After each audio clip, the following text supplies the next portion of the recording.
Hello everyone, I'm Pacific the Casual Gamer, and welcome to another video where I want to explain to you why it's so goddamn hard to get merchant stars in this game. Oh my god, it's so hard.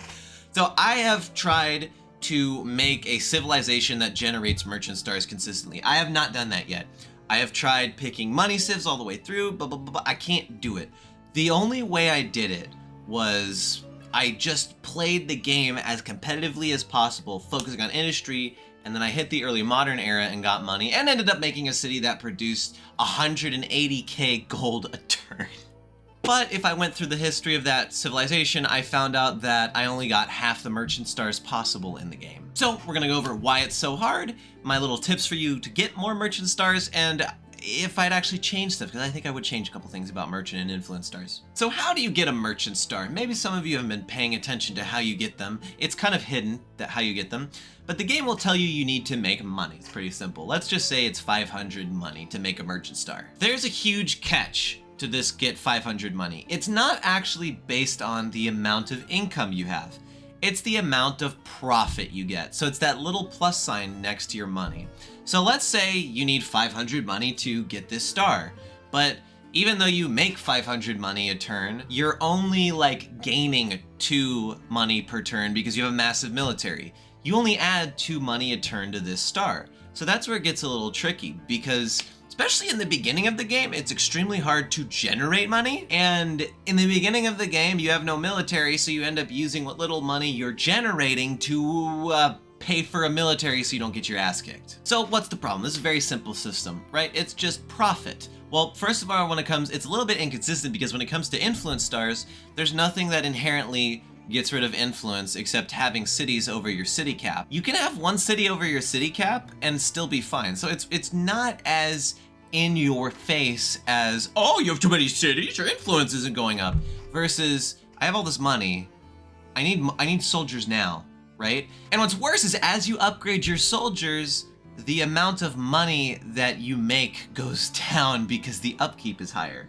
So the problem is, if you look at it versus influence stars, you have more things that get in the way of generating capital for money stars. Ultimately, what this means is you have to make a choice. You have to pick between making more money or having more soldiers. So what we want to think about is how everything is connected, right?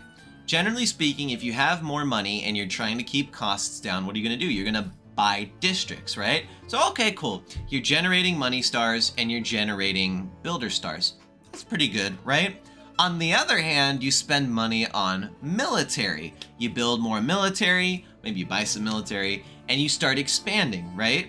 I have a question for you. Which one leads to more power at what points of the game? Taking someone else's land in the beginning of the game is a lot more valuable than building a couple of extra districts, because later on in the game, you're gonna get more upgrades. That means that all those districts that you didn't build, you can build even faster and fix all your problems. Plus, when you're adding giant swaths of land to your cities, you are adding so much more value than certain districts in the beginning of the game. Like, what's more valuable? A city you put down that generates 18 production, or 2 makers quarters that together generate 12. Once the game kind of hits the medieval to early modern era, then there's a choice to be had, because now your districts are starting to get upgraded more and they're less reliant on, natural resources around a city. You can actually start upgrading your districts. They can actually start doing things where adding a whole new territory to a city doesn't add as much value as building another district. Then it sort of makes sense to do money. But here's the thing, right? I've explained all of this to you. There's one small problem. Adding more cities to your empire does also add builder stars, because if you have cities, all of them, you have all these cities, yeah, it might take them all longer to build more districts, but there's more of them, so you're producing more districts than if you're just sitting there using money to buy more districts. So ultimately, going the merchant star route every single era leads you to naturally 6 era stars per era. Whereas if you go the military route, it leads you to 9 era stars. Money gives you money and builder stars. Military gives you military, expansionist, and builder stars. So now I don't know the exact numbers, so this is based off subjective experience, but I feel like money doesn't build as much as industry-focused civilizations. At least in the early part of the game. In the later part of the game, it can start to switch. You know, my massive money empire actually ended up just taking cities, and I was absorbing them, and I was able to pay for land with that civic that lets you buy land with money instead of influence. So that was helping me out a lot. I was also able to spend a ton of money to upgrade my military, and it overall later on in the game, I felt a lot more impact on money versus how I felt in the early games. And generally speaking, the games that I've lost focusing on money, like I said before, if I focus on money before the early modern era, I end up losing because I'm not able to snowball my industry into something. I'm not able to snowball research into something. Even though I'm money focused and gaining era stars, the other guy that's industry focused has a more powerful military than me, more districts, more everything. He's probably generating more money than I am. Now some of you might be saying, but what about using your military to wage war and get war reparations with money? Let me tell you, I've tried doing that before. It doesn't give you as much money as you think, and it really doesn't help you towards merchant stars versus just investing in money-based buildings. Now, why do I keep saying that money doesn't help, but in the early modern era, it really starts to help out with the stars? It's just based on the civilizations you can pick. Contemporary era China is very, very, very strong. You'll be able to generate money very fast. In the Venetians can be very powerful because they'll also give you influence, so you can spend influence expanding your territory, and you can just start saving your money. You don't have to buy as many armies. I also like using Italy, actually, instead of a money civ in the industrial era, because Italy lets you just have super powerful commons quarters, and your people aren't going to be pissed off at you, so you can build more market districts. And generally speaking, my military power, once it's strong enough, has led me to then be, oh, I'm the strongest military power, and then I get merchant stars as kind of an extra. So in my game where I built my 180k cities, I did earn a lot of merchant stars, except that was after I built a military that was strong enough to be earning me military stars and going to war all the time. And then I was building my market quarters because I have my military already. So I talked about changing the stars. What would I do about it? Well, I would actually take both for, I don't know necessarily how you'd balance it for influence, but I know for money, I think I'd prefer it if the stars required more money, but it was based on profits. Or I would base it on having a hoard of gold. One of the two. It's hard to say. A hoard of gold leads its own challenges. The problem though with basing it off of profits, if you base it on profits, then there's no repercussion, right? You're not going after the era star, right? You're just going to be generating money stars because, well, even though you're making a bunch of profits, you also have your military. So that choice just kind of goes away.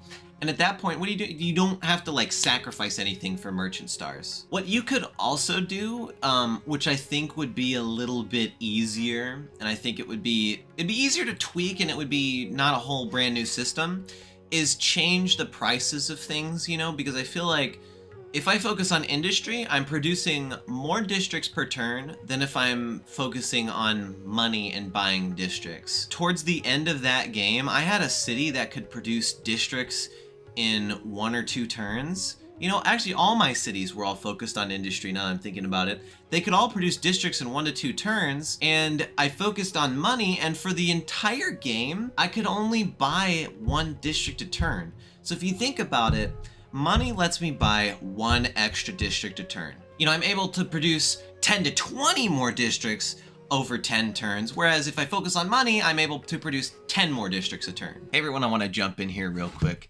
My math looks kind of weird on the screen, and I just want to explain it a little bit more. So I said that a city produces a district in 1 to 2 turns, and money allows me to buy a district every turn. Now, the reason why I said I can produce 10 to 20 districts over 10 turns is because multiple cities are producing districts every turn, where with gold, I get to buy 1 district in a city a turn. And I think I based my math off of like 10 cities. So I was like, okay, 10 cities. That means I get a district every 1 to 2 turns or some random math.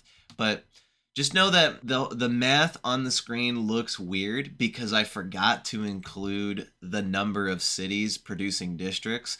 I'm actually pretty sure that it's not 10 to 20 districts over 10 turns. but more like 20 to 40 districts over 10 turns. So essentially the maximum return on focusing on money is equal to the minimum return focusing on industry, which is also way easier to leverage into military than money is. So I think lowering the cost of things would be very kind of beneficial and would help a lot with making money a little bit more powerful, because I feel like the money is just not the strongest thing at all. And I think you can also see this with money and influence civs. You know, the AI, if you actually watch it and watch what it picks food, expansion, military, and science-based civs. If you have just a game with 6 civilizations and you let every other AI pick their civ first, unless you have a stubborn AI who probably picked a war-based culture anyways,